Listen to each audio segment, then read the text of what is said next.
Bismillahirrahmanirrahim. Assalamualaikum warahmatullahi wabarakatuh. Alhamdulillah wassalatu wassalamu ala Rasulillah Sayyidina Muhammad ibn Abdullah wa ala alihi wa sahbihi wa man walah amma ba'du. Alhamdulillah,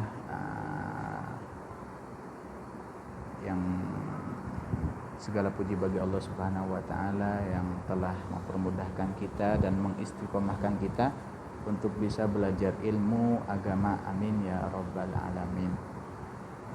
Di pertemuan sebelumnya kita sudah membahas tentang siapa saja orang yang diperbolehkan untuk berbuka puasa. Baik, di pertemuan kali ini dan insya Allah pertemuan kali ini adalah pertemuan akhir, dan semoga ilmu yang akan kita pelajari dan yang sudah kita pelajari menjadi ilmu manfaat bagi kita, bagi orang-orang di sekitar kita, dan bagi siapapun yang bersama kita. Amin ya rabbal alamin. Di pertemuan kemarin sudah dibahas tentang 9 orang yang diperbolehkan berbuka puasa, dan di pertemuan kali ini kita akan bahas macam-macam dari berbuka puasa. Berbuka puasa itu ada yang boleh, ada yang menyebabkan wajib fidyah, ada yang mewajibkan segala macam. Dan itu ada 6 bagian. Yang pertama, berbuka puasa yang akhirnya orang tersebut akan mendapatkan dosa dan wajib baginya untuk mengqadha. Mengqadhanya ini fauriyah, artinya setelah nanti dia Idul Fitri dia wajib langsung berqadha, jangan sampai ditunda-tunda. Itu bagian pertama. Yang pertama itu adalah siapa? Semua orang yang berbuka puasa tanpa adanya uzur syar'i. Uzur syar'i itu yang 9 tadi, yang 9 di pertemuan sebelumnya kita sudah bahas, kecuali bersenggama. Kalau bersenggama nanti wajib kafarah, ada wajib kafarah. Kalau ini adalah semua siapapun yang sudah membatalkan puasa dan tanpa uzur yang 9 itu yang diperbolehkan, kecuali bersenggama. Maka orang tersebut, contohnya berarti orangnya orang bandel nih, akhirnya sampai dia membatalkan puasa, maka dia wajib baginya mengqadha di saat dia sudah keluar dari bulan Ramadan, dan kemudian dia mendapatkan dosa yang sangat besar. Bahkan disabdakan oleh Nabi SAW seperti hadis yang disahihkan oleh Ibn Khuzaimah dan Ibn Hibban dan yang lainnya, bahwa di saat suatu ketika Nabi SAW duduk, dan ada 2 orang yang datang kepada beliau dan membawa beliau kepada satu tempat, satu gunung yang naik. Akhirnya ternyata dua orang tersebut adalah malaikatnya Allah Subhanahu wa taala yang Allah utus, dan akhirnya Nabi SAW diperlihatkan kepada satu kaum. Satu kaum itu ini di neraka. Nabi diajak untuk keliling ke neraka, sampai akhirnya Nabi SAW menemukan faida ana biqaumin mu'alliqina biraqibihim, disiksa. Nabi menemukan satu kaum disiksa yang mulutnya itu disobek dengan alat segala macam, sampai akhirnya berdarah dan berkucuran darah. Lalu Nabi SAW berkata kepada 2 malaikat itu, "Wahai malaikat, ini siapa?" Malaikat menjawab, "Ini adalah orang-orang yang berbuka puasa tanpa adanya uzur." Berarti ketika sudah ada ancaman dari Nabi SAW, berbuka puasa adalah tanpa uzur adalah dosa yang sangat besar. Gitu. Kemudian bagian kedua adalah berbuka puasa yang wajib kepada orang yang berbuka puasa tersebut tidak wajib apa-apa. Tadi wajib qadha dan berdosa. Kedua ini tidak wajib apa-apa. Siapa mereka? Yaitu anak kecil dan orang gila. Anak kecil ketika puasa beduk, ya istilahnya ketika puasa beduk, maka dia tidak wajib qadha dan tidak wajib fidyah, atau tidak wajib kafarah segala macam. Gitu. Kenapa? Karena dia belum wajib juga sebenarnya gitu. Dan bisa kita samakan yaitu seperti orang gila yang tidak sengaja maka dia tidak wajib apapun di saat dia meninggalkan puasa. Berbeda dengan kalau gilanya itu sengaja, maka wajib karena dia sudah menyengaja gila. Pembagian ketiga yaitu adalah berbuka puasa yang mewajibkan fidyah. Siapa itu? Yaitu adalah orang yang tua renta. Dan juga disamakan orang yang sakit dan tidak diharapkan sembuh. Artinya tidak ada kemungkinan sembuh sama sekali. Maka orang yang tua ataupun orang yang sakit tidak berkemungkinan sembuh, dia tidak wajib qada, karena qadanya pun gak bisa. Maka diwajibkan kepada orang yang nanti mengurusnya untuk membayarkan fidyah 1 hari puasa diganti dengan 1 mud makanan pokok dari negeri tersebut. Yang keempat adalah yang mewajibkan karena buka tersebut wajib mengqada sama wajib fidyah. Yang keempat. Kalau yang pertama qada doang tapi berdosa. Kedua, kita ulang lagi. Kedua adalah tidak wajib apa-apa.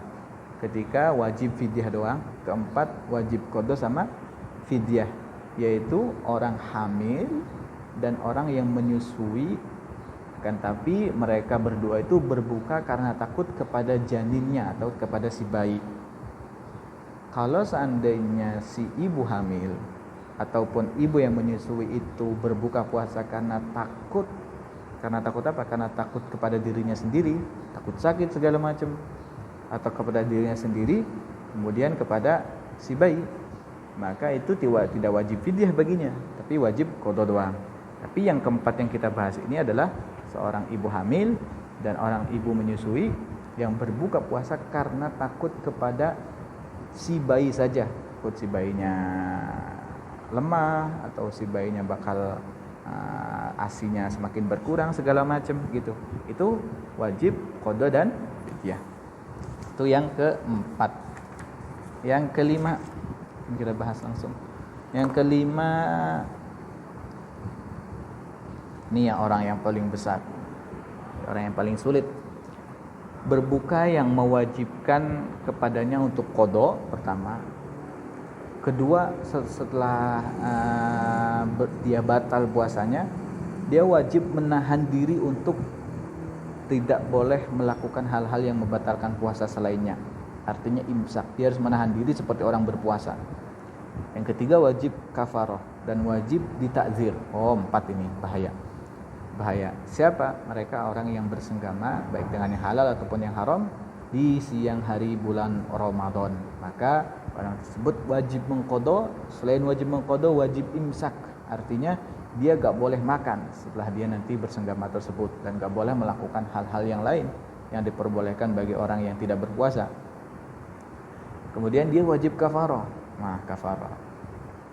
Dan nanti seorang imam dia ditakzir. Imam tersebut kalau ada imam mentakzir orang yang melakukan bersenggama di siang hari bulan Ramadan. Kafarah itu apa? Kafarah itu membayar ada 3, dan ini wajib urut ya.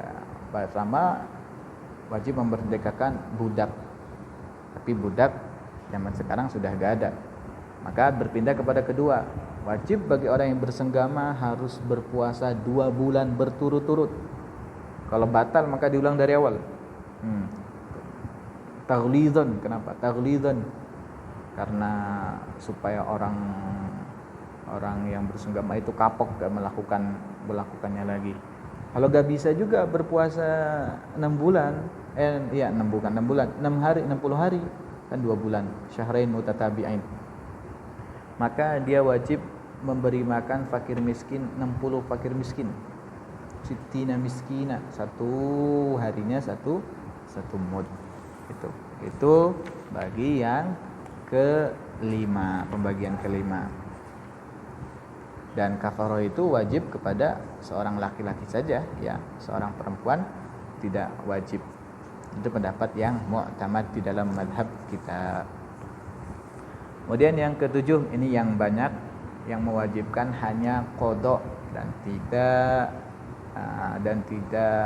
dan tidak mendapatkan dosa tentunya, karena ini adalah orang yang diperbolehkan untuk berbuka puasa. Yang pertama adalah musafir, orang yang bepergian. Di pertemuan sebelumnya kita sudah bahas ada 3 syarat orang yang diperbolehkan untuk berbuka puasa bagi orang yang sedang bepergian. Boleh kita ulang? Yang pertama adalah bepergian yang panjang, yang jauh, lebih dari 83 kilometer, dari, kalau dipermisalkan mungkin dari Jakarta sampai Cirebon, atau dihitung penting lebih dari 82 kilometer. Kedua adalah bepergiannya bukan karena bepergian bermaksiat, artinya bepergian mubah ataupun wajib contohnya seperti ibadah haji dan umroh. Siapapun yang melakukan ibadah haji gak bakal mungkin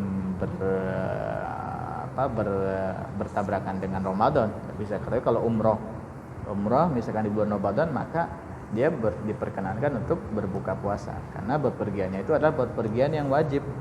Karena di dalam mazhab kita sendiri pendapat yang dikokohkan, umroh juga adalah wajib fil azhar, ya.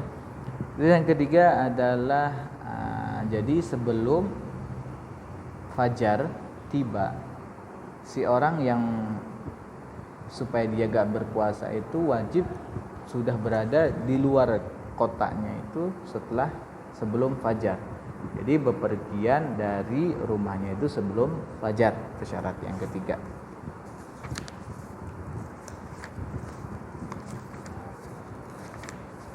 Yang kedua adalah orang sakit yang kemungkinan sembuh, maka dia wajib qada doang. Ketiga dan keempat adalah orang haid dan orang nifas, maka wajib mengqada puasanya. Yang keempat, yang keenam, yang kelima dan keenam adalah orang hamil dan orang yang menyusui. Orang menyusui dalam 2 keadaan tentunya. Pertama, mereka berbuka karena takut kepada dirinya sendiri, habis itu atau takut kepada anaknya dan dirinya sendiri. Berbeda kalau dia takut kepada anaknya saja, maka dia wajib wajib membayar fidyah sekaligus qada dan fidyah. Tapi kalau anaknya saja atau anak dan dirinya sendiri, maka dia wajib qada saja. Kemudian yang ke-7 dan ke-8, mughma alaih wasakron, orang yang mabok dan orang yang pingsan itu wajib baginya qada. Tapi ini apabila maboknya dan pingsannya itu sepenuh hari, seperti yang sebelumnya kita bahas. Mungkin cukup sekian dari kami, kurang lebihnya mohon maaf, dan barangkali banyak perkataan-perkataan yang salah itu adalah datangnya dari kami. Billahi, dan ditutup dengan pembacaan surat Al-Fatihah. Fatihah halaman ila hadratin Nabi. Selalu dengan mohon maaf. Assalamualaikum warahmatullahi wabarakatuh.